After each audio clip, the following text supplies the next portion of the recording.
li nga xam ne moom la askan bi di joytu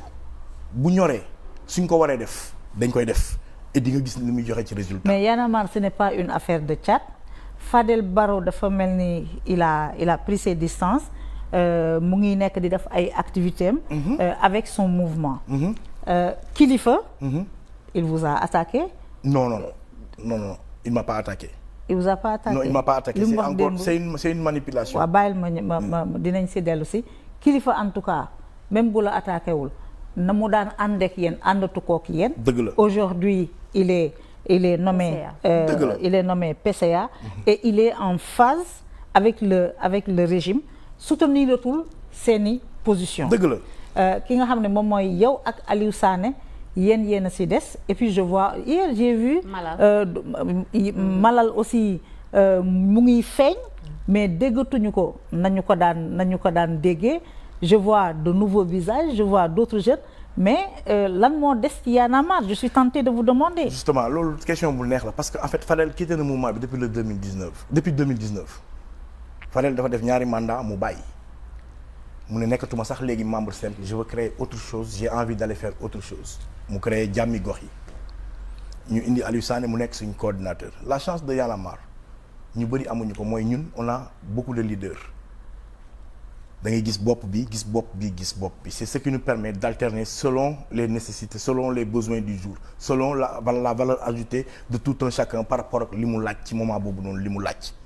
C'est vrai que Kilifeu il a un poste boo xam ne Sénégal ñoo ko jox il a été nommé donc léegi mënatul parler au nom du mouvement Y'en a marre c'est mon frère on a partagé plein de choses mais bokkatul Y'en a marre et c'est un fait mais maintenant Y'en a marre c'est pas Aliou Sané et Thiat. Peut-être que ñun lañu xam comme ay figures yu siiw mais li nekk ci li doxal Y'en a marre ça n'a jamais été nous d'ailleurs notre rencontre avec Macky Sall quand il nous a dit ñoo lañu jox leen ay postes on lui a dit qu'est-ce qu'on fera des milliers de gens qui sont derrière nous est-ce que ñoom ñëpp dañuy am des postes donc duñ ñun ñii ñooy Y'en a marre peut-être nous sommes les têtes yi ñuy gis mais quand je vais à une conférence de presse est-ce que xam ngeen ñan ñooy préparer la conférence de presse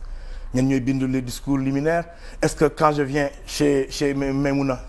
comment on m'a préparé pour mu ñëw ci Maïmouna je porte la parole d'un groupe je ne porte pas ma parole je ne porte pas la parole d'Aliou Sané je porte la parole d'un ensemble et on travaille super bien Y'en a marre se porte à merveille c'est que la différence entre Y'en a marre ak peut-être d'autres mouvements ñun on ne fait pas que de la politique la politique elle est ponctuelle c'est une conjoncture dans notre démarche c'est-à-dire il y a un problème une situation telle ñu génn wax ci liñ ciy wax wala def ci liñ ciy def on retourne ci suñu ay occupations notre occupation aujourd'hui c'est notre tabax ëllëg on a initié les JRC jeunes reporters citoyens di def ay cohortes ñu ngi ci 4e ou 5e cohorte si je me trompe créé nañ Caribou qui est une maison d'accueil pour les activistes journalistes qui sont persécutés dans leur pays que bu ñu ñëwee Sénégal ñu trouver refuge au lieu ñuy demander toujours asile dans un pays européen et que l'Afrique en perde ses intellectuels et sa crème intellectuelle machin donc ñun ci yooyu la ñu nekk ñu ngi ci dox ak sa gox on va dans les régions on rencontre les maires on leur demande de venir rendre compte aux populations parce qu'on a l'impression que et c'est même pas une impression c'est la vérité les élus que ce soit locaux wala leneen lu ñu def mooy bu dee campagne la ñu ñëw ci population yi suñ pare nañ ci population yi donc on a fait tout cela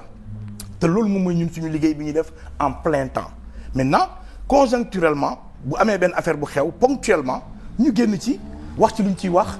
def ci luñ ciy def mais pour finir avec ça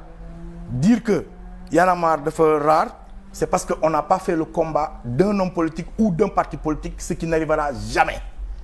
nous sommes sur des principes et nous resterons sur ces principes. Quand il y a salfaañe démocratie ñu taxaw quand il y a salfaañe ay citoyens ñu taxaw quand il y a problème tension sociale wala hausse des prix wala whatever ñu taxaw si vous vous rappelez talaatay Orange on s'est battu pour que Orange wàññi ay prime autoroute à péage on s'est battu pour que Eiffage wàññi ay prime ba Macky Sall def ay réformes yooyu plein de luttes yoo xam ne la presse du ko def chou gras parce que c'est pas Thiat qui dit Macky Sall nangam parce que c'est ça qui vous intéresse la plupart ça aussi c'est le travail de fond que la presse sénégalaise quand même du ko def et c'est dommage et je le dis ici devant yow il faut que la presse quand même se remette en question sur beaucoup de choses mais c'est une vérité sur la plupart de vos activités cette TV dafa ñëw accompagner leen demander à Aliou Sall non je me rappelle pas